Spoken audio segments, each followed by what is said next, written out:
बिस्मिल्लाहिर्रहमानिर्रहीम। अस्सलाम वालेकुम। उम्मीद करता हूँ कि आप सब बिल्कुल ठीक ठाक और खैरियत से होंगे। Today we are going to talk about statistic and probabilities. बहुत सारे स्टूडेंट्स के मुझे इस चैप्टर के लिए और स्पेशली इस टॉपिक के लिए मैसेजेस आ रहे थे। सो आज इसको डिस्कस करते हैं। सबसे पहले आपने इसके बेसिक्स सीखने हैं और फिर आपने ये देखना है कि इसमें जो रूल्स हैं हमारे पास, rule of addition, rule of multiplication, वो हम क्यों यूज़ करते हैं। और फिर ये देखना है कि वो रूल ऑफ एडिशन और रूल ऑफ मल्टीप्लिकेशन वो हम कहाँ कहाँ पे यूज़ करेंगे। दो बातें आज के लेक्चर में बहुत ज़रूरी है। ये रूल्स हम क्यों यूज़ करते हैं और ये रूल्स हम कहाँ कहाँ पे यूज़ करेंगे, ये आपने सीखना है। फिर ऐसे होगा कि इस पे कुछ प्रैक्टिस एमसीक्यूज़ करेंगे। कुछ एमसीक्यूज़ अभी मैं करा रहा हूँ, कुछ फिर इसके डिफरेंट एमसीक्यूज़ आप लोग करेंगे। और फिर अगर कोई एमसीक्यू में प्रॉब्लम हो या इसके डिफरेंट एमसीक्यूज़ जो आपके पास हो स्टैटिस्टिक और प्रोबेबिलिटी के ऊपर जिसको आप सॉल्व नहीं कर पा रहे हैं, तो पहले तो वो इस लेक्चर से क्लियर हो जाएगा, आप सॉल्व कर पाएंगे। और फिर अगर प्रॉब्लम हो तो फिर आप उसको कमेंट कर दें, उसको सेंड कर दें मेरी तरफ, तो इंशाल्लाह उसको फिर डिस्कस करेंगे। चले जी, पहली बात कि प्रोबेबिलिटी कहते किसको है, व्हाट इज़ प्रोबेबिलिटी। ये प्रोबेबिलिटी असल में है क्या, इसके डेफिनेशन को देखें और समझें इसको। The chance of happening of an event, एक इवेंट हो रहा है या एक इवेंट होगा, कैसे होगा, कौन से तरीके से होगा, उसकी कितने परसेंटेज में उसकी चांस है, चांसेस कितने हैं उसके, इसको असल में प्रोबेबिलिटी कहते हैं। मतलब the chance of happening of an event, एक इवेंट के होने का कितना चांस है, इसको हमने क्या कहना है, this is called a probability. अब इस पे डिफरेंट क्वेश्चंस आते हैं। सबसे ज़रूरी चीज़ इस वक्त आप प्रोबेबिलिटी को समझें, इस पे कंसेप्ट क्लियर करें। देखें, प्रोबेबिलिटी को फाइंड करने के लिए फार्मूला क्या होगा, हमने इसको सीखना है। आपने ऐसे करना है कि जिस चीज़ की प्रोबेबिलिटी आप फाइंड कर रहे हैं, बहुत सारे इवेंट्स हैं, केसेस हैं आपके पास, उसमें से एक इवेंट आपने फाइंड करना है। तो उस एक केस को उठाएं और इसको डिवाइड करें टोटल केसेस पे। एक केस को उठाएं और उसको डिवाइड करें टोटल केसेस पे, तो आपके पास प्रोबेबिलिटी आ जाएगी। कैसे, अब इसकी एक एग्जांपल ले लेते हैं।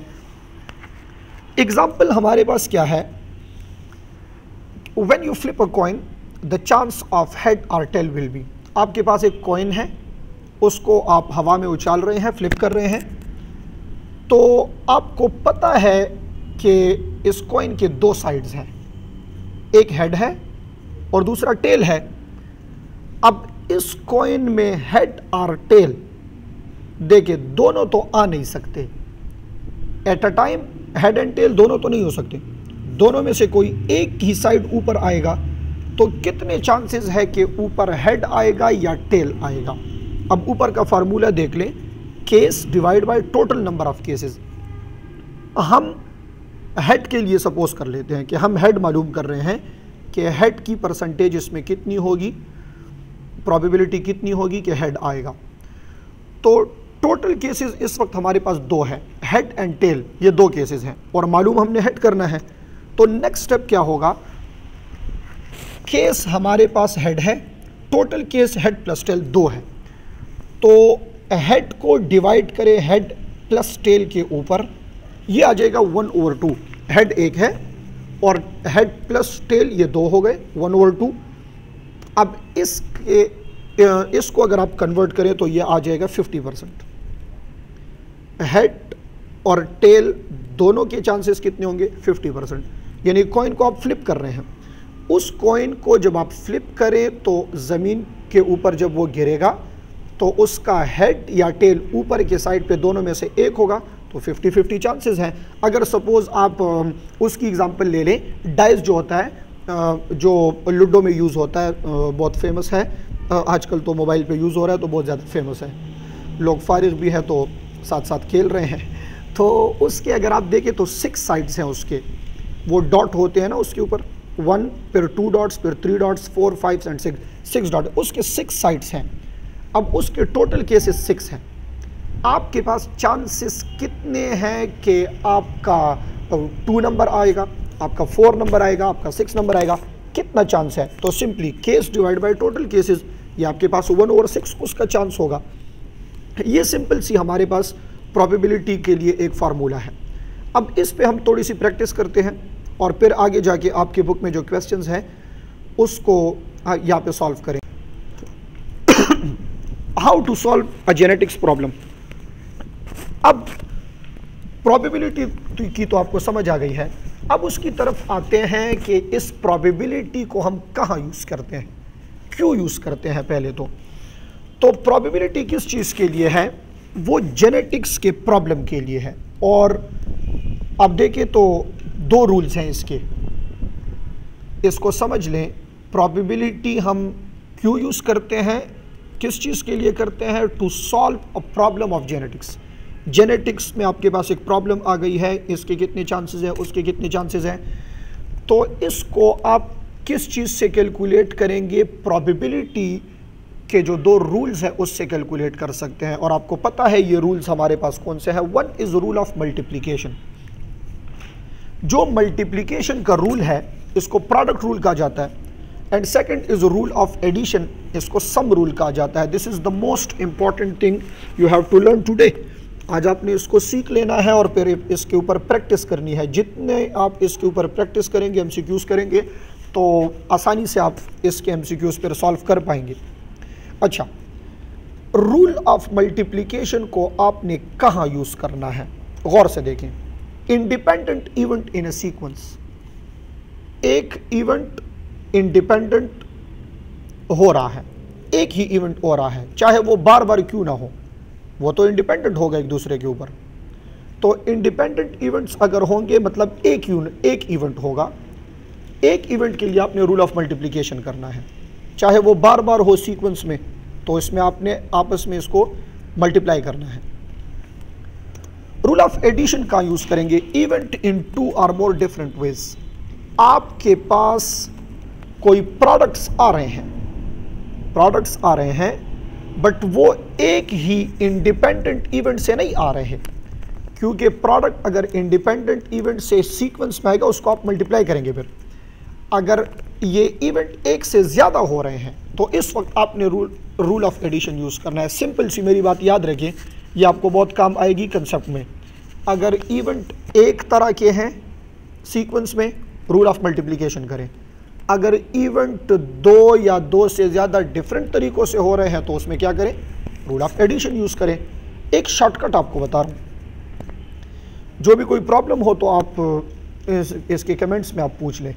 और दूसरी बात यह है कि इसके क्वेश्चंस मैं बार बार बता रहा हूँ, जो आपको प्रॉब्लम है, जो आप नहीं कर पा रहे, वो फिर मुझे सेंड कर दें। आप कमेंट्स इस वीडियो के कमेंट में सेंड कर दें, क्योंकि अगर इस वक्त मैं साथ साथ डिस्कस करूँगा तो फिर ये क्लास की टाइमिंग बहुत ज़्यादा हो जाती है, फिर प्रॉब्लम होती है। तो आप उसको सेंड कर दें क्वेश्चन को, मैं उस पे एक अलग सी क्लास फिर लूँगा आपके क्वेश्चंस के ऊपर। तो ये 2 चीज़ें आपको समझ आ गई है, मल्टीप्लिकेशन का यूज़ करना है और एडिशन का यूज़ करना है। अब इसका शॉर्टकट मैं आपको बताऊं। देखिए, स्टेटमेंट आपको दिया होता है, उस स्टेटमेंट को देख के आप ये फैसला करें कि आप इसमें मल्टीप्लिकेशन का रूल यूज़ करें या एडिशन का। कैसे? इफ़ क्वेश्चन कंटेन एंड, अगर क्वेश्चन में एंड है, प्रोबेबिलिटी का पूछ रहे हैं, what is the probability of this and that, what is the probability of this and that. एक ये है और एक दूसरा है, दोनों में एंड है, तो इसमें मल्टीप्लिकेशन यूज़ करें। एडिशन के लिए क्वेश्चन में आर होगा। If question contain or, what is the probability of this or that. ये इवेंट है, ये प्रोडक्ट है या वो प्रोडक्ट है, दोनों में आर आ रहा है, फिर आपने यूज करना होगा रूल ऑफ एडिशन। ये 2 बातें हैं। अब इसके ऊपर हम प्रैक्टिस करते हैं। कुछ क्वेश्चंस हैं जो आप आसानी से फिर इसको सॉल्व कर पाएंगे अगर आप इसके रूल्स सीख लें, तरीका इसका सीख। Practice MCQ. If a couple has 3 childs, ठीक है, एक कपल है जिसके 3 बच्चे हैं, ऑल आर डॉटर, सारी की सारी डॉटर है, what will be the probability of next child to be son. ये बहुत तरीकों से ये क्वेश्चन हो सकता है और आपको पता भी है। मैं आपको एक आसान तरीका इसका आज बताता हूँ। देखिए, पहली बात मेरी ये याद रखिए इस क्वेश्चन के लिए कि चाइल्ड्स चाहे जितने भी हो, यहाँ तो 3 हैं, चाहे जितने भी हो, और नेक्स्ट का पूछे तो उसमें सन और डॉटर की परसेंटेज 50% ही होगी। अब ये परसेंटेज 50% क्यों है और कैसे है इसको समझिए। पहले हम एक क्रॉस बना लेते हैं XX एंड XY। आपको पता है XX represent female and XY represent male in case of human beings. अब इस XX में पहले होगी सिग्रीगेशन, यानी ऑफस्प्रिंग में मदर के साइड से इस XX का चांस कितना होगा आपको समझना है। देखिए, ये सिग्रीगेट हो गया है और XX सेपरेट हो गया है मियोसिस में। अब इस XX के साथ डिसाइड नेक्स्ट जो ऑफस्प्रिंग है उसके जेंडर को डिसाइड कौन करेगा, इस पे MCQ भी आ सकता है। सेक्स डिटर्मिनेशन के लिए कौन रिस्पॉन्सिबल होगा इस केस में। तो ऑलरेडी आप पढ़ चुके हैं कि सेक्स डिटर्मिनेशन के लिए हमारे पास हेट्रोजाइगोटिक जो पेरेंट होता है वो रिस्पॉन्सिबल होता है। इस केस में हेट्रोजाइगोटिक मेल है तो हेट्रोगेमेटिक आप इसको कह सकते हैं, ये मेल है तो ये सेक्स डिटर्मिनेशन करेगा। अब ये X और Y, अगर इस X को मेल की तरफ से X फर्टिलाइज करे तो फीमेल डॉटर होगी, अगर इस X को मेल की तरफ से Y फर्टिलाइज करे तो ये सन बन जाएगा। ये तो सिंपली सेक्स डिटर्मिनेशन है। अब क्वेश्चन में पूछा है what will be the probability of next child to be son. Son के चांसेस इस वक्त कितने होंगे अगर 3 ऑलरेडी डॉटर है। इसको सॉल्व ऐसे करेंगे, chances from mother is equal to 1। पहले आप इस 1 को समझिए, 1 कैसे आया। देखें, X दोनों सेम है, होमोगेमेटिक है, तो इसके चांसेस 1/1 है। क्योंकि हम सन मालूम कर रहे हैं तो सन में X क्रोमोसोम फ्रॉम मदर, इसके चांसेस 1/1, तो 1 इसका चांस आ जाता है। 1/1 इज इक्वल टू 1। अब चांसेस फ्रॉम फादर इज 1/2। ये क्यों 1/2 है इसको समझना जरूरी है। मेल इस वक्त चूंकि हेट्रोगेमेटिक है, X एंड Y 2 अलग क्रोमोसोम है। X इज फीमेल डिटरमाइनिंग और Y इज मेल डिटरमाइनिंग। तो मेल की तरफ से 2 डिफरेंट गेमीट्स हैं। इससे पहले प्रोबेबिलिटी में आपने देखा कि चांस ओवर टोटल चांसेस, तो इस वक्त ये टोटल आपके पास 2 डिफरेंट है, X एंड Y। तो इस X एंड Y में Y के चांसेस कितने होंगे। Y इसलिए कह रहे हैं क्योंकि सन पूजा है। फिर से सुने इसको, इस X एंड Y में Y के चांसेस कितने होंगे, मतलब उस फार्मूले के मुताबिक ये हो जाएगा Y/X + Y, तो ये आ गया वही 1/2। बहुत सिंपल सी बात है। Probability of son is equal to 1 multiply by 1/2 is equal to 1/2। इस वक्त मैंने इसमें यहाँ पे रूल ऑफ मल्टीप्लिकेशन क्यों यूज किया, पहले मैं बता चुका हूँ। जहाँ पे एक इवेंट होगा, चाहे वो एक इवेंट हो या वो एक इवेंट सीक्वेंस में बहुत ज़्यादा हो, सेम इवेंट सीक्वेंस में हो, तो इसमें आपने मल्टीप्लिकेशन करना है। तो बहुत सिंपल सी बात है, आप मदर और फादर के चांसेस को इस वक्त सन के लिए मल्टीप्लाई कर दें, इससे 1/2 आंसर आ जाएगा। तो ये हमारे पास प्रोबेबिलिटी है। वैसे आपको पता है कि मेल के केस में 2 डिफरेंट क्रोमोसोम हैं, X chromosome and Y chromosome. तो अगर X क्रोमोसोम फर्टिलाइज करता है X को, अगर फादर की तरफ से X फर्टिलाइज करता है मदर के X को, तो ये आपके पास आ जाएगा फीमेल, और अगर Y फर्टिलाइज करता है तो ये आ जाएगा मेल। इस वक्त चूंकि मेल पूछा है, सन पूछा है, तो हमारे पास करेक्ट आंसर है 1/2। 50% चांसेस है। मैं आप बता चुका हूँ, यहाँ पे तो 3 चाइल्ड्स लिखे हैं, अगर बहुत ज़्यादा भी हो फिर भी आपने यहाँ पे 50% जो है वो इसमें करेक्ट आएगा आपके पास क्वेश्चन में।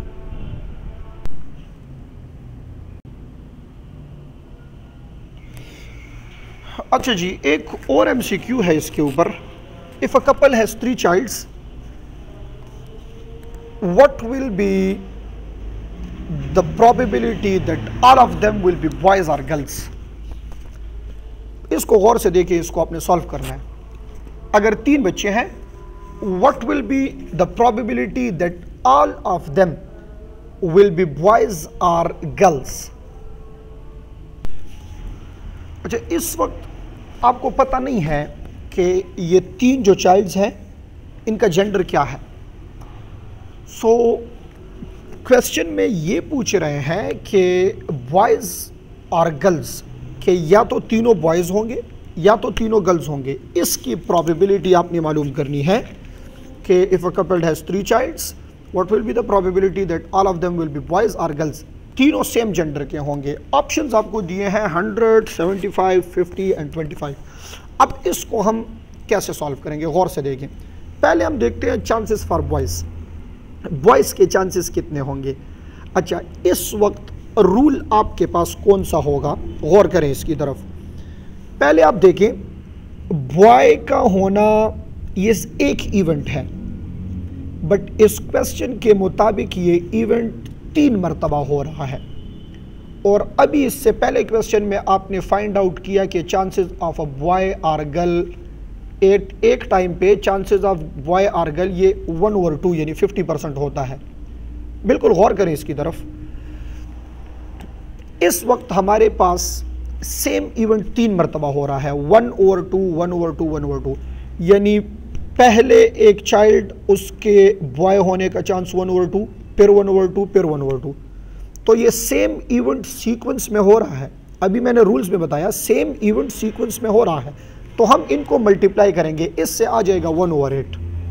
फिर आप ऐसे करें कि चांसेस गर्ल्स के लिए देख लें, उसमें भी सेम इवेंट 3 मरतबा हो रहा है सीक्वेंस में, ये भी आ जाएगा 1/8।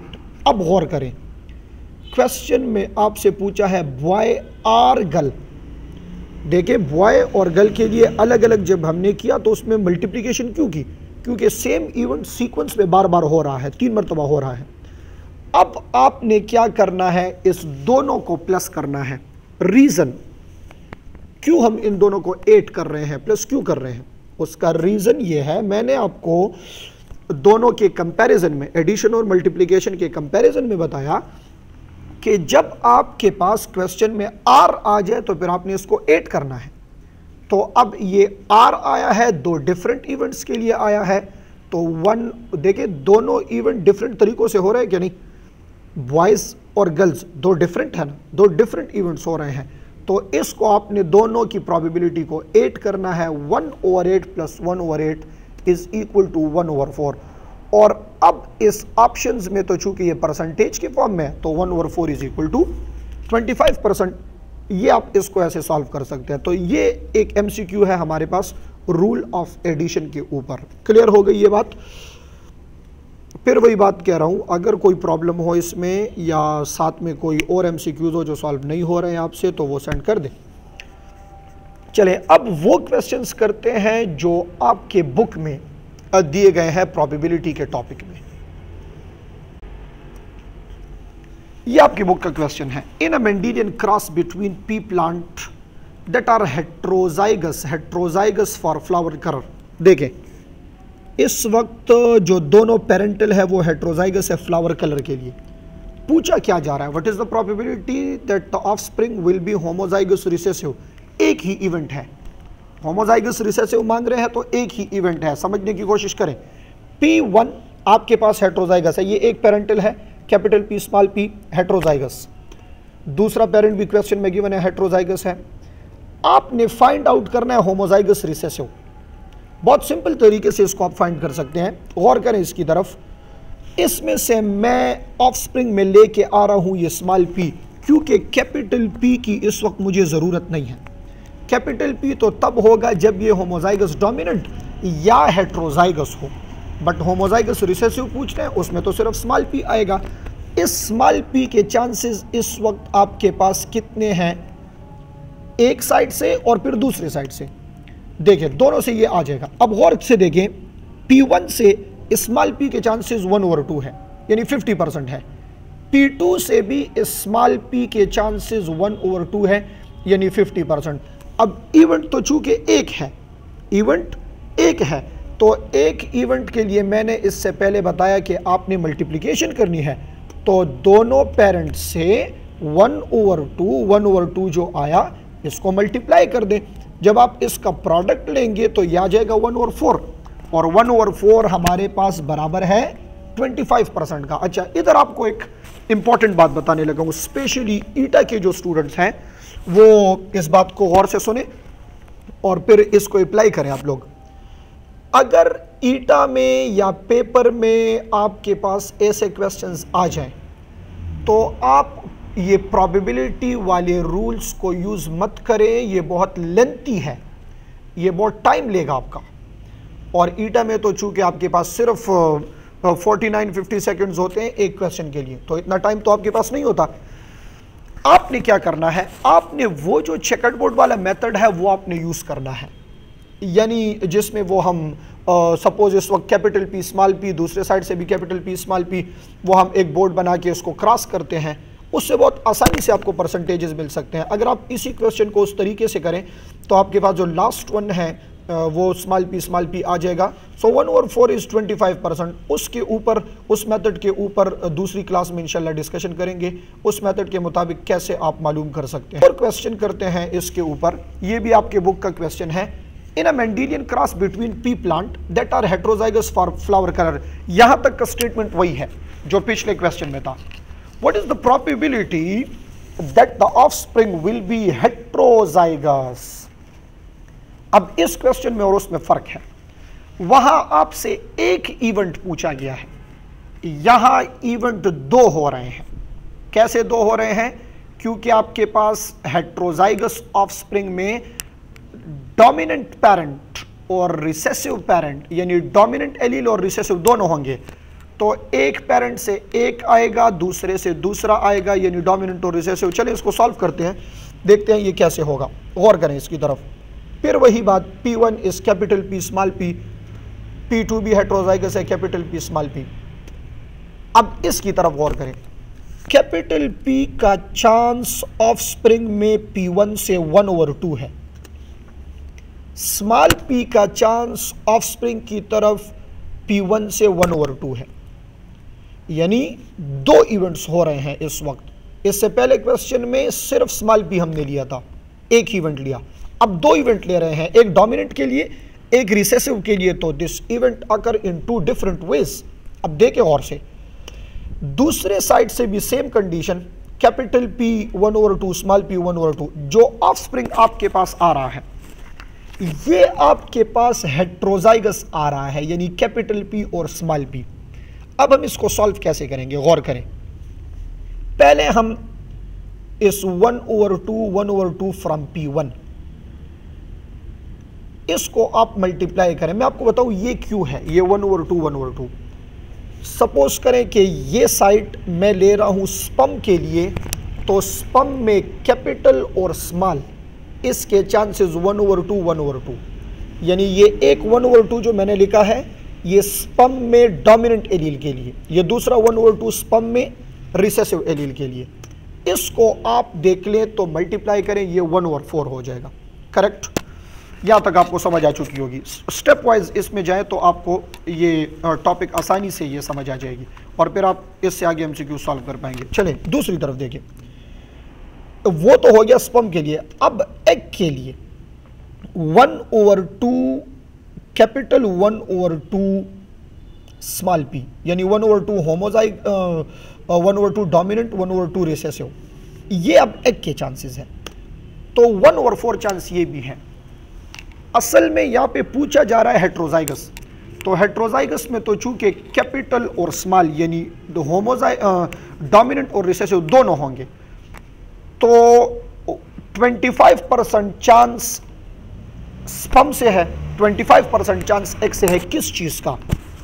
50% for sperm and 50% for dominant and 50% for egg.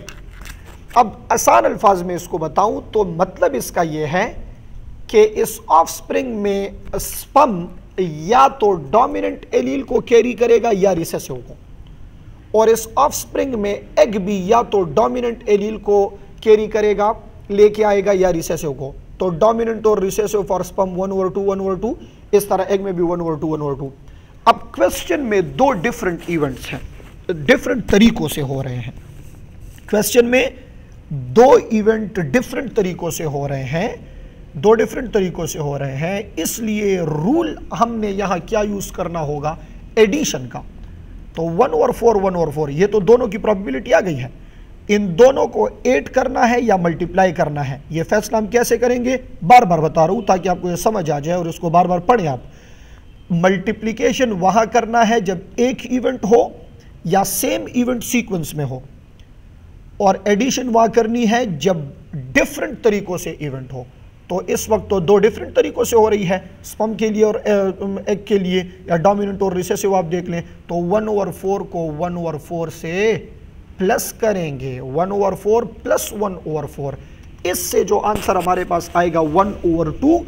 तो ये करेक्ट इसमें 1/2 या 50% होगा। अब फिर से वही बात, आप ईटा में या पेपर में इसको अप्लाई मत करें। हाँ, सेकेंड ईयर के स्टूडेंट्स ये याद रखें, जब आप पेपर करेंगे, सब्जेक्टिव पेपर की बात कर रहा हूं, उसमें अगर आपको क्वेश्चन दिया गया हो शॉर्ट क्वेश्चन में कि आप रूल ऑफ एडिशन या रूल ऑफ मल्टीप्लिकेशन के मुताबिक इस क्वेश्चन को करें, तो फिर आपने ये चीज़ें करनी है। फिर आपने स्टेटमेंट इसके बनाने होंगे कि स्पर्म से 1/2, एग से 1/2, ये सारी चीज़ें थ्योरेटिकली आप लिखेंगे। यहाँ तो हम प्रेजेंट कर रहे हैं ताकि आपको आसानी से समझ आ जाए। थ्योरेटिकली आप इसको फिर लिखेंगे, पॉइंट्स की शक्ल में लिखे तो ज़्यादा बेहतर होगा। बट एमसीक्यू सॉल्व करने के लिए आप इस मेथड की जगह बोर्ड के मेथड को यूज़ करें। देखिए सिंपल है, नेक्स्ट फिर हम उसको डिटेल से एक्सप्लेन करेंगे। बट अगर आप उस मेथड की तरफ जाएं और दो हेट्रोजाइगस को क्रॉस करें, तो आपके पास 1 2 3 4 इस तरह अगर 4 आ रहे हैं, तो उसमें 1 वाला होमोजाइगस डोमिनेंट, दोनों कैपिटल पी होंगे। 4 वाला होमोजाइगस रिसेसिव, दोनों आपके पास स्मॉल पी होंगे। और सेकंड और थर्ड ये आपके पास हेट्रोजाइगस होंगे, यानी उसमें एक कैपिटल पी एक स्मॉल पी। तो इसके 4 में से 2 है तो 50% इसका चांस है, और यहाँ पे भी 1/2 हमारे पास 50% आ रहा है। क्लियर हो गई है ये बात। इसको बार बार पढ़े और कोशिश करें कि एक मरतबा से ये तो बमुश्किल आपको समझ आएगी। इस वीडियो की भी आप अगर 2-3 मरतबा देख लें, और तरीका ये है कि अपने पास नोट करने के लिए कॉपी रजिस्टर वगैरह रख लें, और फिर ये वीडियो को लगाएं, ये देखें, और फिर इसके ऊपर एमसीक्यूज़ उठा के इसके प्रैक्टिस करें आप। इसमें इस वक्त मैंने आपको 2 तरीक़ों से क्वेश्चन कराए हैं। एक तो और एडिशन और मल्टीप्लिकेशन का एक 2 क्वेश्चन मैंने किए हैं। एक क्वेश्चन वो जो आपके कोर्स में है, दूसरा क्वेश्चन आपके प्रैक्टिस के लिए है, जो ईटा में या पेपर में आपके काम आएगा। Thank you so much.